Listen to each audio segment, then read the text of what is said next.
ಬೆಂಗಳೂರಿನ ಗೋವಿಂದರಾಜನಗರ ವಿಧಾನಸಭಾ ಕ್ಷೇತ್ರದ ಸಂಜೀವನಗರ ಮೂಡಲಪಾಳ್ಯದಲ್ಲಿ ರೇಷನ್ ಪಡೆಯೋದಕ್ಕೆ ಮಹಿಳೆಯರು ಬೆಳಗಿನಿಂದಲೇ ಉದ್ದ ಸಾಲಿನಲ್ಲಿ ಕಾದು ಕುಳಿತಿರುವಂತಹ ದೃಶ್ಯ ಮಧ್ಯಾಹ್ನವಾದರೂ ಸಾಲು ಕಡಿಮೆಯಾಗದೆ ಮಹಿಳೆಯರು ಪರದಾಡುವಂತಹ ಪರಿಸ್ಥಿತಿ ನಿರ್ಮಾಣ ಆಗಿತ್ತು. ಈ ವೇಳೆ ಏಕಾಏಕಿ ಮಳೆ ಸುರಿದ ಪರಿಣಾಮವಾಗಿ ರೇಷನ್ಗಾಗಿ ಕ್ಯೂನಲ್ಲಿ ನಿಂತಿದ್ದ ಮಹಿಳೆಯರು ಮಳೆಯಲ್ಲಿ ನೆನೆದು ಸಂಕಷ್ಟವನ್ನ ಅನುಭವಿಸಿದ್ರು.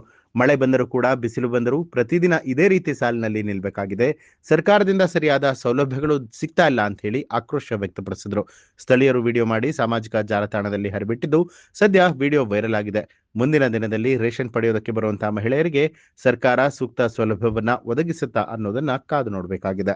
ಟೋಕನ್ ವ್ಯವಸ್ಥೆ ಮಾಡಲಿ, ಇಲ್ಲ ಸರಿ ವ್ಯವಸ್ಥೆ ಮಾಡಿ, ರೇಷನ್ ಕೊಡೋಕೆ ವ್ಯವಸ್ಥೆ ಮಾಡಲಿ. ಕಾಂಗ್ರೆಸ್ ಪಕ್ಷ ತೊಲಗಬೇಕು ಫಸ್ಟ್. ಕುಡಿಯಕ್ಕೆ ನೀರು ಇರಲ್ಲ, ಹೆಂಗಸರ ಪ್ರಾಬ್ಲಮ್ ಎಷ್ಟೋ ಇರುತ್ತೆ. ಬೆಳಗ್ಗೆಯಿಂದ ಬಂದ್ರೆ ಹಿಂದೆ ಮುಂದೆ ಬಂದ್ಬಿಟ್ಟೆ ಅಂತ ಜಗಳ ಮಾಡ್ತಾರೆ. ಎಷ್ಟೊತ್ತಂತ ಇಲ್ಲೇ ನಿಂತಿರೋದು ನಾವು. ಹಂಗಾದ್ರೆ ಈಗ ಈ ಬಸ್ಸು ಬೇಡ, ಯಾವ ಬಸ್ಸು ಬೇಡ. ನ್ಯೂಸ್ ಅಲರ್ಟ್, ನಿಮ್ಮಿಂದ ನಿಮಗಾಗಿ.